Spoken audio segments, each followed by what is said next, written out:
Frères et sœurs bien-aimés, nous disons un infini merci à notre Dieu qui nous réunit aujourd'hui pour lancer avec nous l'année pastorale 2025-2026. Nous sommes dans l'action de grâce pour tout ce que nous avons reçu de lui l'an dernier et dans les moindres détails, les différents secteurs d'activité paroissiaux qui ont été vraiment fréquentés par l'Esprit. Et nous voulons lui confier la nouvelle année pastorale pour qu'elle soit aussi, et bien plus encore, imprégnée de sa vie. Et nous disons merci aussi au Seigneur, frères et sœurs bien-aimés, pour la jeunesse de la paroisse qui commence sa rentrée déjà, bien sûr, c'est déjà fait pour l'école, et ici en paroisse, la grâce qu'ils vont recevoir de la bénédiction de notre Seigneur pour cette nouvelle année scolaire. Nous nous confions tous à l'infinie tendresse et miséricorde du Seigneur et nous lui demandons de tout notre cœur de veiller sur chacun de nous, chacun des membres de nos familles pendant toute cette année, chacune de nos activités, chacun de nos projets, que tout soit en lui et fait pour lui, pour sa plus grande gloire, pour que son règne vienne et que sa volonté soit faite sur la terre comme au ciel. Quel homme peut découvrir les intentions de Dieu? Qui peut comprendre les volontés du Seigneur? Les réflexions des mortels sont incertaines et nos pensées instables, car un corps périssable appesantit notre âme et cette enveloppe d'argile alourdit notre esprit aux mille pensées. Nous avons peine à nous représenter ce qui est sur terre et nous trouvons avec effort ce qui est à notre portée, ce qui est dans les cieux, qui donc l'a découvert. Et qui aurait connu ta volonté si tu n'avais pas donné la sagesse et envoyé d'en haut ton Esprit Saint?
Ensemble, prions.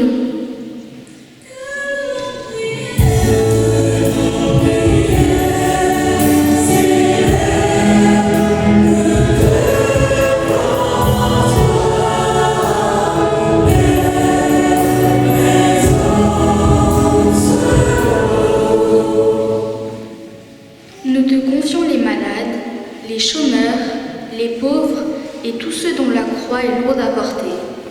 Sur leur chemin, qu'ils trouvent des frères et des sœurs qui les soutiennent dans leurs épreuves.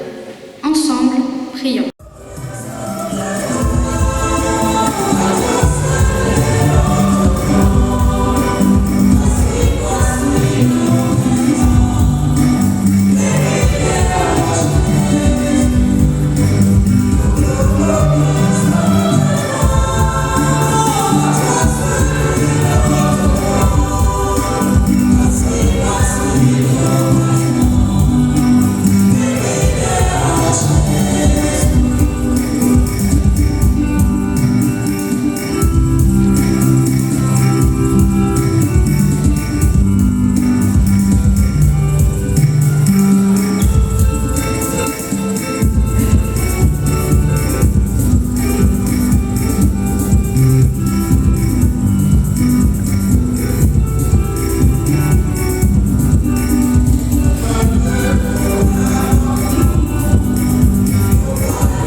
Je promets de prier chaque jour et de faire des efforts au cours de cette année scolaire, afin de donner